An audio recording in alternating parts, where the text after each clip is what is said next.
하나님 말씀 보겠습니다. 하나님 말씀 마가복음 2장 18절로 22절까지 말씀. 마가복음 2장 18절로 22절까지 말씀. 다 찾은 줄 알고 말씀 봉독해 올리겠습니다. 요한의 제자들과 바리새인들이 금식하고 있는지라 사람들이 예수께 와서 말하되 요한의 제자들과 바리새인의 제자들은 금식하는데 어찌하여 당신의 제자들은 금식하지 아니하나이까? 예수께서 그들에게 이르시되 호린집 손님들이 신랑과 함께 있을 때 금식할 수 있느냐? 신랑과 함께 있을 동안에는 금식할 수 없느니라. 그러나 신랑을 빼앗길 날이 이르리니 그날에는 금식할 것이니라. 생배 조각을 낡은 옷에 붙이는 자가 없나니 만일 그렇게 하면 기운 새 것이 낡은 그것을 당기어 헤어짐이 더하게 되느니라. 새 포도주를 낡은 가죽 부대에 넣는 자가 없나니 만일 그렇게 하면 새 포도주가 부대를 터뜨려 포도주와 부대를 버리게 되느니라. 오직 새 포도주는 새 부대에 넣느니라 하시니라. 아멘. 할렐루야. 오늘도 거룩한 주일 하나님 앞에 나와 예배하는 여러분을 환영하고 축복합니다.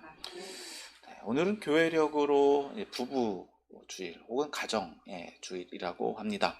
여러분들 가정을 돌아보고 주님께서 하나님께서 허락하신 가정을 아름답게 세워가는 한 주간 되시기를 바랍니다. 오늘도 우리는 계속해서 마가복음의 말씀을 보고 있습니다. 오늘도 이 말씀을 통해서 함께 은혜를 나누도록 하겠습니다. 자, 오늘 함께 읽은 본문은 예수님과 제자들의 금식에 대해 질문하고 있는, 즉 예수님이 예수님에게 찾아와서 당신들은 왜 금식을 안 합니까? 라는 이 질문을 하는 거죠. 그래서 유대인들에게 대해서 예수님 교훈하시는 그 내용을 담고 있습니다. 사실 또 이 본문은요, 앞에 있는 상황과 또 뒤에 이제 23절부터 28절에 있는 말씀과 대조를 이룬다고 할 수 있어요. 그 이유는 앞서 어떤 장면이 펼쳐졌느냐, 레위와 함께 식사하시는 장면이 있고요. 또 뒤에는 이제 밀밭을 지나시면서 예수님의 제자들이 이제 미라를 훑어먹는 장면이 나오죠.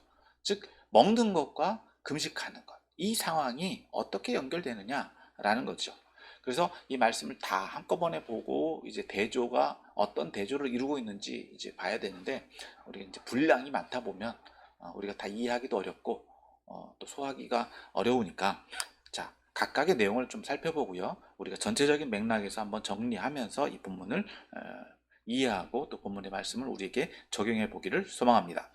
자, 그래서 오늘 본문은 앞서 말씀드린 대로 이제 금식에 대한 논쟁이에요. 금식에 대해서 예수님에게 반문하고 있고, 또 예수님은 그것에 대해서 어떻게 말씀해 주셨는가, 그 말씀을 오늘 우리가 살펴보게 될 것입니다. 먼저 18절서부터 19절 말씀을 봅니다. 자, 18절, 19절. 자, 18절만 먼저 보겠습니다. 18절 같이 읽습니다. 시작.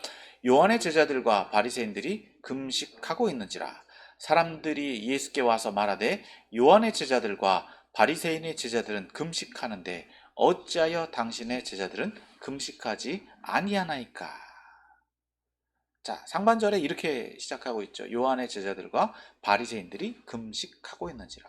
앞서 말씀드린 대로 금식에 대한 내용이에요. 자, 금식이라는 건 말 그대로 음식을 안 먹는 거죠. 이 단식과는 조금 다릅니다. 단식은 절식에 가깝죠. 음식을 아예 안 먹는 거예요. 물도 잘 안 먹고. 금식은 어떤 행위를 위해서, 어떤 목적을 위해서 일시적으로 우리에게 영양분을 공급되는 것들, 영양식이라고 그러죠. 음식, 말 그대로 식재료들, 건강에 유익을 위해서, 건강을 유지하기 위해서 먹는 것을 금하는 것. 그러니까 물 같은 것, 우리가 최소한의 생명 유지를 위해서는 먹을 수 있다라는 전제가 깔려 있어요. 그래서 여기에서는 어떤 의미가 이제 들어가 있느냐? 이제 사실 먼저 이제 이 금식이 금식의 유래부터 살펴보면은요, 유대 문화에서는 금식은 보편적인 의식이었습니다. 일상적인 일상생활에서 또 절기상에서 행해졌던 의식이에요. 어느 때 이제 금식을 했느냐? 상실이 있을 때, 슬플 때. 슬플 때 우리는 당연히 음식이 넘어가지 않잖아요. 음식을 먹을 수 없습니다. 그럴 때도 이제 공개적으로 금식 상태, 상실의 의미, 슬픔의 의식적인 행동으로 금식을 했고, 혹은 애통이 있을 때, 그럴 때도 상징적으로 금식을 했습니다. 또 더불어서 이제 회개의 외적 표현으로서 통회하고 자복할 때도 금식을 했습니다.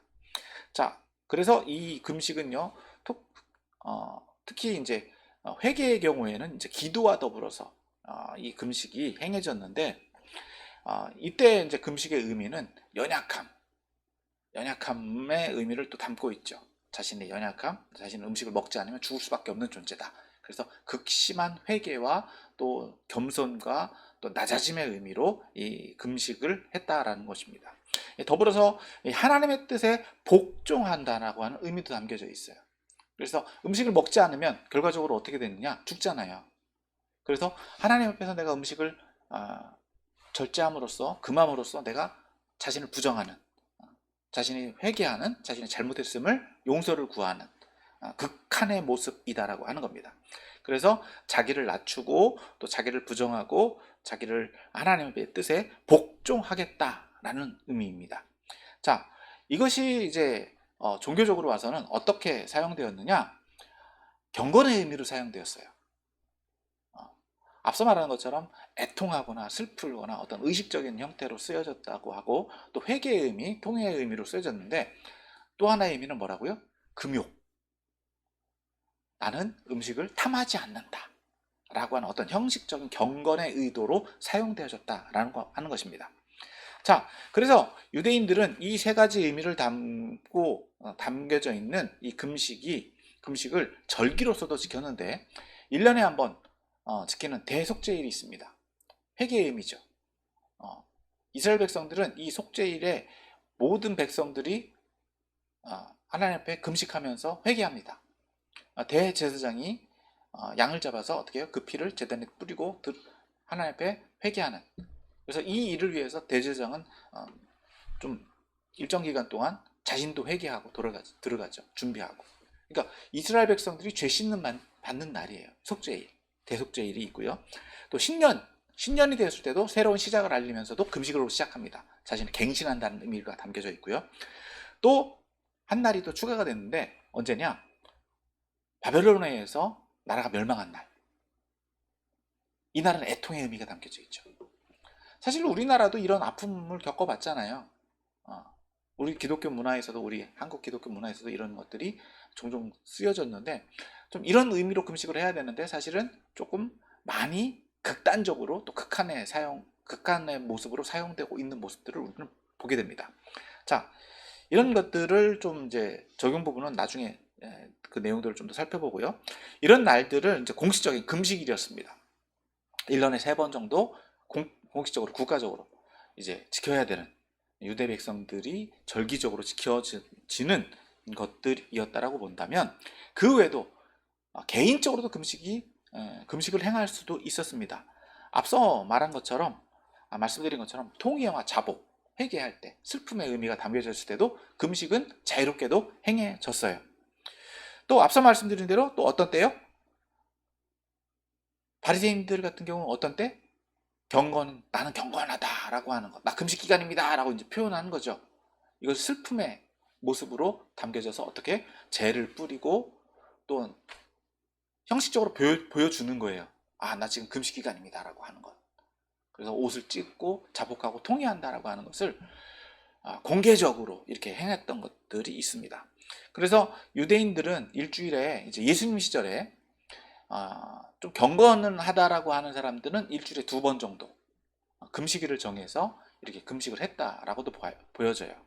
이것이 이제 초대교회로 넘어와서는 이제 초대교회에 넘어와서도 좀 적용이 됐는데, 요일이 달라서 그 의미가 좀 어떻게 변형되고 있는가, 라고 하는 내용들이 있습니다. 그 내용까지 너무 살펴보면 너무 내용이 많기 때문에 사실 오늘 본문에서는 이 금식의 의미가 무엇인가 정도로만 우리가 살펴보는 것으로 그 한계를 좀 정하기를 원합니다. 자, 그래서 지금 보면은 요한의 제자들과 바리새인들이 뭘 하고 있다고요? 금식하고 있다. 어떤 의미가 담겨져 있었겠느냐? 요한의 제자들은 그래도 어떤 의미? 금욕적인 의미, 통회와 자복의 의미, 하나님 앞에 그래도 경건함을 나타내고자 하는 의미로 나아갔다라고 볼 수 있고요. 자, 그리고 우리가 이미 아는 대로 바리새인들은 어떤 형태로 금식을 했더라? 경건의 모습은 담겨져 있습니다. 그런데 그것이 무엇을 위해서? 자신을 드러내는 어떤 난 경건한 사람이다라고 하는 외적 표현으로서 이 금식이 행해졌다라고 하는 거예요. 그러니까 일종의 자랑으로도 쓰여졌다라고 하는 거죠. 앞서 말한 것처럼 이 금식은 어떤 의미가 담겨져 있다고요? 하나님 앞에서 자신을 낮춘다라고 하는 의미, 자신을 부정한다는 의미가 담겨져 있는데 이것을 오히려 바리새인들은 역으로 이용을 한다. 하나님 앞에서 자신을 드러내는 것을 다른 사람들에게 자랑하는 것으로 사용되어졌다라고 볼 수 있는 거예요. 자, 그런 나는 경건한 사람이다라고 하는 모습들을 보였다라는 것이죠. 즉 신앙심을, 자신의 신앙을 자랑하는, 유세하는 그런 것으로 보여졌다라고 볼 수 있는데, 오늘 본문에서는 그 구체적인 내용이 드러나지는 않지만 자신들이 그렇게 금식하는 것을 그래도 어떻게 여겼더라? 자랑스럽게 여겼다라고 볼 수 있어요. 왜 그것을 볼 수 있느냐? 사람들이 예수께 와서 물었다라고 하는 거죠. 그럼 여기서 이 예수님께 묻고 있는 사람들은 누구냐라고 물어볼 수 있는데, 바로 이 바리새인들과 관련된 사람들, 바리새인들과 같은 사람들이 아니었겠느냐라는 겁니다. 그래서 요한의 제자들은 그래도 인정해요. 왜? 금식을 하니까. 그리고 바리새인들도 금식을 하니까 금식합니다. 그럼 왜 당신들, 즉 당신의 제자들이라고 말하는데, 지금 이것은 누구를 향한 이야기냐? 예수님을 향한 이야기라고 볼 수 있죠. 제자들이 금식을 안 한다라고 하는 것, 즉 제자들에게 금식을 허락하는 사람은 허락해야지 제자들이 금식을 하잖아요. 누가 허락해야 될까요? 예수님이 허락해야 되는 거잖아요. 그러니까 제자들이 금식 안 하는 것, 그 금식을 하지 않도록 시킨 사람은 누구다? 당신이다 라고 반문하고 있는 거예요. 그러니까 돌려서 얘기를 하는 거죠. 그렇게 반문하고 있어요. 이제 질문을 하고 있는 거죠. 즉 어떤 의도가 있는지 충분히 우리는 유추할 수 있습니다. 자, 이에 대해서 이제 19절서부터 예수님은 그들에 대해서 답변을 해주십니다. 19절, 20절 또 같이 봅니다. 시작. 예수께서 그들에게 이르시되 혼인집 손님들이 신랑과 함께 있을 때에 금식할 수 있느냐? 신랑과 함께 있을 동안에는 금식할 수 없느니라. 그러나 신랑을 빼앗길 날이 이르리니 그날에는 금식할 것이니라. 자, 이 말씀을 보면은요, 자, 금식의 때가 정해져 있다라고 볼 수 있어요. 즉 예수님은 금식을 부정하신다, 아니면 존중하신다. 예수님은 금식을 부정하신 적이 없습니다. 금식을 존중하세요. 그러나 한시적으로 지금 금식을 하지 않아야 되는 이유를 설명해 주시는 것으로 볼 수 있어요. 19절을 보면 그 때를 언제로 한정하고 있느냐? 혼인집 신랑들이 누구와 함께 있을 때? 신랑과 함께 있을 때. 즉 신랑과 함께 있다라고 하는 것은 지금 그 상황이 어떤 상황이다? 혼인잔치자리다. 즐거워할 때다라고 하는 거예요. 즉 비유로 말씀해 주시는 내용인데, 그러면 이 혼인잔치에서 한다라고 하면 그 혼인잔치는 어떻게 되겠습니까? 기쁠까요? 아니면 슬플까요? 금식에는 어떤 의미가 담겨져 있다고요? 슬픔의 의미, 애통의 의미, 회개의 의미가 담겨져 있다. 자, 혼인잔치는 어떤 잔치? 기쁨의 잔치, 새로운 시작을 알리는 잔치잖아요. 그러면 이 잔치 자리에서 뭘 하라? 금식하라, 울어라, 애통하라라고 하는 거예요. 그건 마땅하지 않다라고 지금 예수님 말씀하시는 거죠. 그러니까 예수님은 어떤 파괴적인 질서를 말씀하시는 게 아니라 예수님은 합리적인 질서를 말씀해 주시고 계세요. 합당하게. 그냥 무조건적으로 자신의 유익만을 위해서 어떤 행동을 하라라고 말씀하시는 게 아니라 그 행동을 하는데 합당한 이유, 근거가 있다라고 하는 거예요. 그런데 지금 이 상황은 어떤 상황이다? 혼인잔치 자리다. 다시 말해서 지금 예수님은 상징적으로 말씀해 주셨다. 상징적으로 말씀해 주고 계시는데 이 상징에서 신랑은 누구에 해당하느냐? 예수님이다라고 하는 거죠. 자, 자신이 누구와 함께 있다. 그럼 혼인집 손님들은 누구를 말할까요? 제자들을 말하겠죠. 그러니까 신랑과 함께 있는 혼인집 손님들, 즉 예수님과 함께 있는 제자들은 지금 금식할 때인가? 기뻐할 때인가? 이렇게 반문할 수 있죠. 어떤 상황이어야 될까요? 기뻐할 상황이라는 거죠. 즉 누구와 함께 있으니까 신랑과 함께 있고 예수님과 함께 있는 상황이니까 지금은 금식할 때가 아니다. 지금은 금식할 때가 아니다. 그런데 20절에 보니까 어떤 때가 온다고요? 신랑을 빼앗길 때가 온다. 신랑이 빼앗길 때, 이것은 일종의 상징적인 의미로 또 볼 수 있는데 어떤 때를 말할 수 있겠느냐? 예수님의 죽음을 말한다 라고 보는 거예요. 즉 예수님의 지금 앞으로 이제 예수님 십자가에 달려 돌아가시게 되는 그 상황도 어떻게 되느냐? 누군가에 의해서 탈취되는 거잖아요. 신랑을 빼앗긴다라고 하는 것은 강탈되어지고 누군가에 의해서 강압적으로 이루어지는 일이 일어날 거다. 즉 혼인잔치가 파괴될 때가 올 거다. 즉 예수님이 강제적으로 십자가 달려 돌아가실 때가 올 거다라는 거예요. 그때는 무엇을 할 것이다? 금식할 것이다. 즉 애통이 혼인잔치가 깨졌잖아요. 그러니까 제자들도 동일하게 그 옛 질서, 즉 이러한 금식을 통해서 하나님과의 관계, 또 자기 비하 그런 역할들을 감당하게 될 거다. 그러나 지금은 그때가 아니다 라고 말씀해 주시는 겁니다. 자, 그럼 이 비유까지로 끝나는 것이 아니라 예수님은 21절과 22절을 덧대서 말씀해 주고 있는 것을 볼 수 있어요. 자, 21절 또 같이 봅니다. 21절, 22절까지 같이 읽을게요. 시작. 생배 조각을 낡은 옷에 붙이는 자가 없나니 만일 그렇게 하면 기운 새 것이 낡은 그것을 당기어 헤어짐이 더하게 되느니라. 새 포도주를 낡은 가죽 부대에 넣는 자가 없나니 만일 그렇게 하면 새 포도주가 부대를 터뜨려 포도주와 부대를 버리게 되느니라. 오직 새 포도주는 새 부대에 넣느니라 하시니라. 자, 이것은 그 당시의 상황에서 예수님이 적절하게 비유를 들어서 말씀해 주신 거예요. 사실 저는 이 본문이 이 상황이 좀 잘 그냥 문제적으로 볼 때는 이해가 되겠는데 실제적인 실생활에서는 잘 이해가 안 돼요. 왜냐? 여러분 앞문장을 보면은요 생배 조각을 낡은 옷에 붙이는 자가 없다. 이건 일종의 격언이에요. 왜 그러냐? 낡은 옷이 상하면은 어떻게 입어야 됩니까? 덧대 입어야 되잖아요. 그런데 주로 그 낡은 옷에 붙이는 뱃조각은 어떤 뱃조각? 말 그대로 낡은 뱃조각이에요. 그러니까 그나마 현상을 유지하기 위해서는 어떻게 해야 된다고요? 낡은 옷이라도 붙여서 자신의 추함이나 부족함을 감추는 것이 맞다. 그렇게 볼 수 있어요. 그런데 여기서는 그런 의미가 아니라 무엇을 덧대지 마라? 새 옷감을 덧대서는 안 된다는 거예요. 새 옷을 잘라가지고 낡은 옷을 입기 위해서 새 옷을 잘라서 붙이는 사람이 있겠느냐? 그러면 어떻게 된다고요?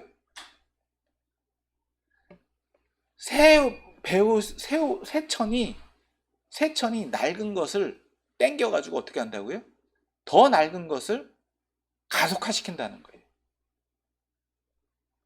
그러면 차라리 어떻게 하는 게 낫다고요? 새 옷을 입는 게 낫죠. 내가 낡은 옷이 더 좋다고 해갖고 낡은 옷을 유지하기 위해서 새 옷을 잘라가지고 붙여서 입는다? 그것은 안 된다. 그런 의도이고요. 자, 22절도 똑같은 의미로 볼 수 있어요. 자, 새 포도주를 어디에다 넣으면 안 된다고요? 낡은 가죽 부대에 넣으면 안 된다. 자, 포도주가 새로 나왔습니다. 그런데 포도주를 잘 보관하고 싶다라고 해서 어떻게 한다고요? 기존에 있던 가죽 부대, 내가 쓰던 가죽 부대, 내가 손에 익은 가죽 부대에다가 넣겠다라고 하면 어떻게 되느냐? 이 가죽 부대는요, 말 그대로 이거는 뭐라 그러냐, 유기물이기 때문에 같이 이게 숙성이 돼요.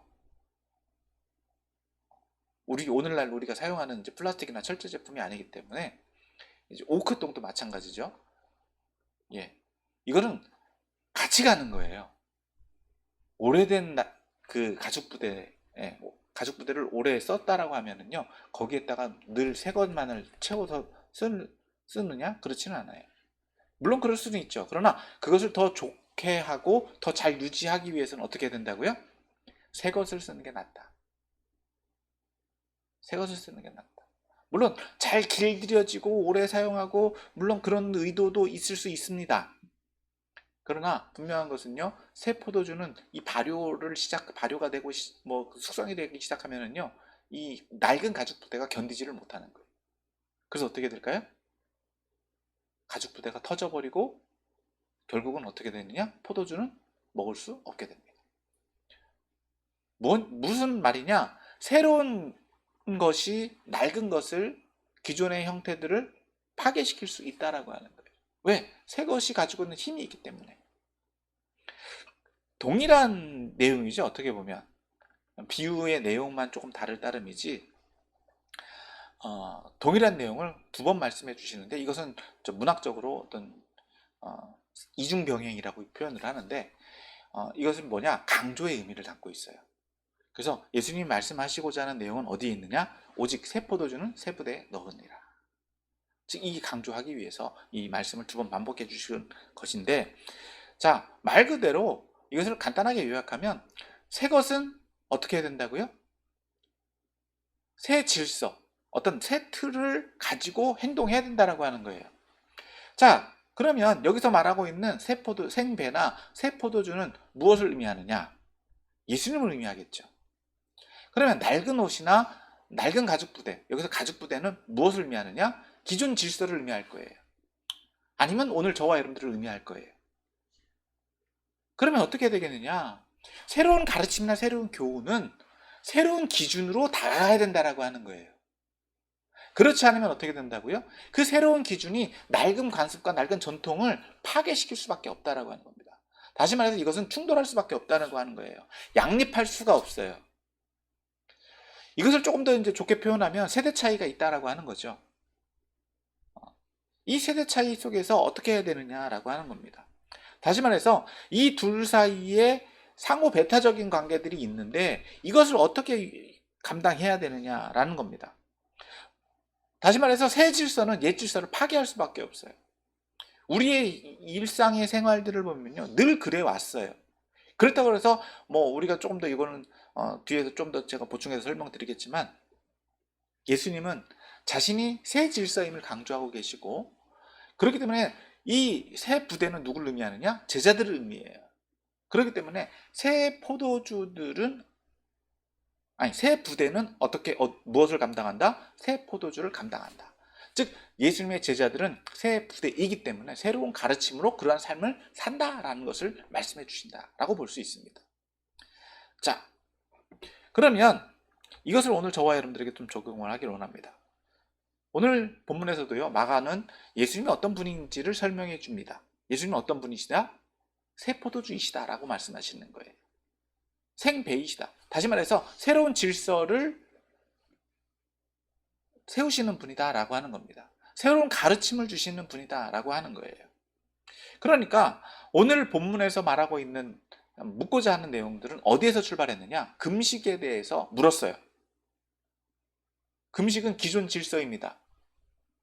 기존 질서. 기존에 유대인들이 그동안 해왔고, 유대인들이 그것을 그 금식이라는 행동에 의미를 부여해 왔어요. 그것이 지금 마가가 볼 때는 잘못됐다라고 말하는 게 아닙니다. 부정하는 게 아닙니다. 그런데 지금 이 금식이라는 절기를 예수님은 부정하신다? 부정하지 않으신다? 부정하지 않으세요.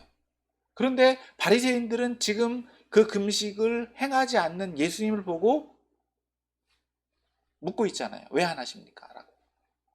다시 말해서 예수님이 그렇다고 해서 오늘 유대인의 절기를 다 부정하셨느냐? 그렇지는 않다. 즉, 이들이 묻고 있는 것은 예수님이 속죄일을 지키지 않았고, 또 예수님이 어떤 신년일을 지키지 않았고, 예수님이 이런 멸망의 날을 기념하지 않았다라고 하는 게 아니라, 다른 사람들이 바리새인들과 같이 종교적 열정을 가지고 있는 사람들, 또 혹은 유대인 요한의 제자들과 같이 경건 활동을 하는 사람들처럼 예수님이 일상에서 이렇게 표신하게 금식을 안 하는 이유를 묻고 있는 것으로 볼 수 있어요. 그런 것에 대해서 예수님은 뭐라고 대답하셨다고요? 지금은 안 해도 돼. 지금은 안 해도 된다라고 말씀하시는 것. 그것이 어떻게 보면 새로운 질서다라고 하는 거예요. 그것을 누구에게 적용한다? 나는 내 제자들에게 적용할 거다. 왜? 내 제자들은 새 부대니까. 즉 예수님의 제자들은 예수님을 통해서 무엇이 되었다고요? 새 부대가 되었어요. 새로운 질서를 담을 그릇들이 누구다? 제자들이다라는 거예요. 그러니까 오늘 저와 여러분들에게 이 말씀을 적용해 보면은요, 오늘 저와 여러분들이 무엇인지를 분별해야 됩니다.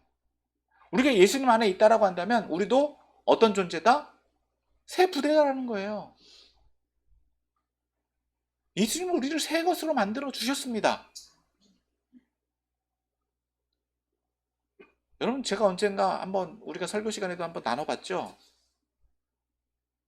우리는 나면서부터 새 거라고요? 흥 거라고요? 새 거는 새 거고요. 흥 거는 흥 거예요. 왜냐?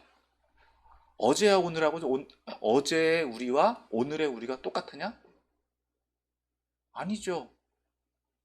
우리는요, 늘 새 거예요. 그런데 무슨 얘기냐? 새 거인데 흥 것처럼 살아요.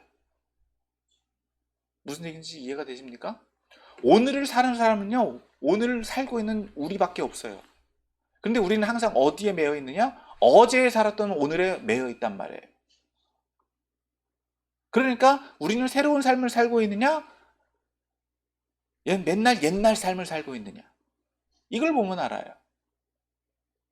그럼 우리는 늘 어떤 삶을 살고 있다고요? 주로 어제 오늘에 매여 살고 있는 경우들이 많더라. 그러니까 그러한 삶을 살고 있는 사람은 어떤 삶을 산다? 새로운 삶을 산다? 옛날 삶을 산다. 옛날 삶을 사는 거죠. 그래서 그런 사람들하고 만나서 얘기를 해보면은요, 대화 내용의 90%가 내가 옛날에는. 그래서 요즘 젊은 애들이 제일 싫어하는 말, 라떼는. 커피 중에 라떼, 우유 타서 마시는. 제일 싫어해요. 그런데 그거는요, 젊은 애들도 똑같아요. 나이가 많고 적고를 떠나서. 똑같아요. 우리 애들도 뭐 여러분들 보셔서 동영상 가운데 그런 얘기들이 있어요. 우리 애들뿐만 아니라 동생하고 얘기를 하는데 어떤 9살짜리가 얘기를 하더라고요. 3살짜리 애기한테. 너는 나만큼 못 살아봐갖고 아직 모르지만 9살 살아본 내가 얘기해 동생한테 가르쳐 줄게. 자, 여기 계신 70년 넘게 사신 분들이 볼 때는 우습죠? 다 자기만의 세상에 살아요. 뭘 보고 살아가느냐, 어떤 기준을 보고 살아가느냐요. 과거를 보고 살아가고 있다면요, 우리에게 주신 새로운 날이 있는데도 불구하고 우리는 늘 어떤 삶을 살아간다? 옛날에 매여서 살아간다는 거예요. 오늘을 살고 있는 우리는요, 새로운 삶을 하나님께서 부여해 주셨습니다. 그러니까 오늘 저와 여러분들은 예수님 안에 있으면 어떤 존재다? 새로운 존재예요. 늘 새 거예요. 좀 죄송한 표현이지만 좀 낡았긴 합니다. 어쩔 수 없어요. 많이 쓰면 낡기는 낡아요. 그럼 낡아가면 고쳐 써야 되는 거예요. 그렇다고 해서 그것이 헌거다라고 말하면 안 됩니다. 쇠해져 가는 건 어쩔 수 없어요. 그런데 우리는 늘 스스로를 어떻게 본다고요? 과거의 존재에 매여서 산다라고 하는 거예요. 그러니까 예수님이 주신 새로운 가르침을 받아도 어떻게 받아간다고요? 나는 안 변합니다. 말씀이 좋은 건 압니다. 그러나 나는 안 변합니다. 그러면서 하는 말이 뭐라고요? 왜 나는 안 변할까요? 안 변하겠다고 작정해놓고 새로운 말씀을 받을 때는요, 감동받고 은혜 받는 줄 알아요. 그러니까 변하고는 싶어요. 그럼 변하면 되잖아요. 아니, 변할 필요가 없어요. 왜? 변해 주셨기 때문에. 예수님 안에 있다라고 한다면 이미 우리는 새로운 존재입니다. 그런데 여전히 그 자체를 부정해요. 난 예수님 안에 없다. 그러니까 변하겠습니까? 안 변하겠습니까? 변할 수가 없는 거예요. 인정을 안 하니까. 이미 주님께서는요, 저와 여러분들 새 부대가 되게 하셨습니다. 그걸 믿음으로 받아들이면, 우리가 예수님의 제자다라고 한다면 예수님 우리를 새 부대로 인정해 주세요. 그러면 우리는 어떻게 해야 될까요? 예수님이신 새 포도주를 받아들이면 돼요. 그리고 그 삶을 살면 돼요. 참 쉽죠? 그런데 여전히 우리는 된다 안 된다? 낡은 습성, 낡은 옷인 그 상태에 머물러 있기를 좋아하더라. 그것을 깨트려야 됩니다. 그게 믿음이에요. 예수님 안에서 나 자신을 버리는 것. 그게 오늘 본문에서 말하고 있는 금식의 의미다라고 볼 수 있어요. 형식적으로 하나님 앞에서 통회하고 자복하는 것, 그냥 음식만 안 먹는다라고 하는 게 아니라 우리의 삶에서 영적인 금식, 말 그대로 온전히 나를 내어놓고 하나님 뜻대로 맡기는 것, 그것이 진정한 금식이 아니겠느냐라고 하는 거예요. 하나님의 온전히 순종함을 받아서 나를 새 부대가 되게 하신 그 주님을 인정하는 것. 그래서 새 포도주이신 주님과 함께 그 말씀대로 새로운 삶을 살아가는 것. 오늘 우리를 새로운 존재로 새 날을 우리에게 허락해 주셨잖아요. 어제 오늘에 매여 있어서는요, 늘 우리는 어떻게 살 수밖에 없다고요? 어제의 삶만 사는 거예요. 새로운 가르침이 들어와도 부정하고 배척하고 왜곡합니다. 여러분, 그렇다고 해서 전통을 무시하라는 말씀을 드리는 게 아닙니다. 전통은 중요해요. 가치가 있어요. 그렇다고 무조건 새로운 것만 좋고 낡은 것은 다 버려야 되느냐? 그것을 의미하는 게 아닙니다. 우리가 추구해야 되는 바가 뭐냐라고 하는 거예요.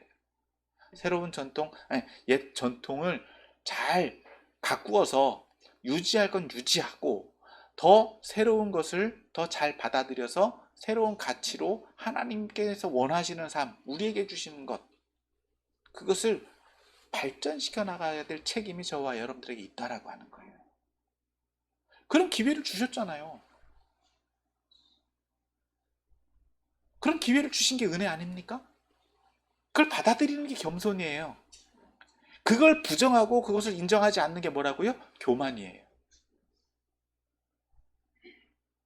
정리해 봅니다. 그러면 오늘 저와 여러분들은 교만합니까? 겸손합니까? 그럼 뭘 해야 될까요? 오늘 본문에서 말하고 있는 것처럼 금식해야죠. 대신 형식적인 금식이 아니라 철저한 영적인 금식. 하나님 앞에서 자복하고 해통하고 나의 부족함을, 나의 연약함을 회개하고 돌이켜서 누굴 만나라? 새 포도주이신 예수님을 담으면 되는 거예요. 나를 새 부대가 되게 하셨다라고 인정하고. 여러분, 여전히 우리가 옛 구습 속에 있다 보면은요, 말씀이 들어오면 충돌이 생겨요. 말씀이 들어오면 충돌이 생겨요. 그렇게 돼서 어떻게 된다고요? 스스로를 파괴해요. 믿음이 신앙생활 하다 보면은요, 신앙생활 하다 보면 그런 분들 종종 많이 만나잖아요. 신앙생활 말씀이 좋은 건 안 돼. 그런데 내 삶을 못 바꾸겠대. 그래서 튕겨져 나가시는 분들이 있어요. 그게 바로 고집이고, 그게 바로 교만이고, 그게 바로 낡은 습관을 못 버리는 거예요. 진정한 진리 안에 거하려고 하면 버려야 돼요. 그게 겸손입니다. 그래서 새로운 삶을 살아서 하나님이 나에게 새로운 기회를 주신 그 삶을 유지하는 거, 그게 축복 아니겠습니까? 그러면 금식은 더 이상 하면 할 수가 없는 거예요. 왜? 새로운 삶을 사니까.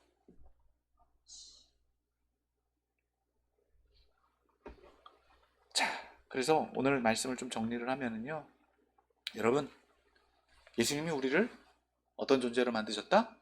새 부대로 인정해 주셨어요. 예수님 제자이기 때문에. 그럼 우리는 뭘 담으면 된다? 새 포도주 예수님 만나고 예수님 닮으면 돼요. 그러면 어떻게 하면 된다? 이제 그대로 살면 돼요. 다시 한번 말씀드립니다. 참 쉽죠? 어렵게 살지 말자고요. 물론 그 과정 쉽지 않습니다. 그래서 그때마다 여러분 하나님 앞에서 눈물로 회개하고 금식하십시오. 여러분 실패라는 게 여러분 부정적인 의미가 아니에요. 성장의 과정이에요. 여러분은 이미 많은 실패 가운데서 오늘 이 자리에 있으신 거예요. 한 번에 어머니 뱃속에서 태어나신 분 있습니까? 한 번에 걸으신 적 있습니까? 한 번에 말씀 잘한 적 있으십니까? 한 번에 오늘 이 자리에 있으신 분 계십니까? 수많은 시행착오를 겪었잖아요. 시행착오가 두려운 게 아니에요. 포기하는 게 두려운 거예요. 그리고 외면당하는 게, 또 버림받는 게 두려운 거예요. 그러나 주님은요, 절대로 우리를 포기하지 않으십니다. 계속해서 우리에게 새 날을 주시잖아요. 새 기회를 주시잖아요. 우리는 날마다 새로운 부대라고 인정해 주시잖아요. 그 주님이 얼마나 감사하고 고맙습니까? 그 주님을 늘 인정하고 우리에게 주신 그 기회를 놓치지 않고 더 주님을 닮아가는 삶 살아서 하나님께 영광 돌리는 저와 여러분들이 다 되시기를 예수님의 이름으로 축원합니다.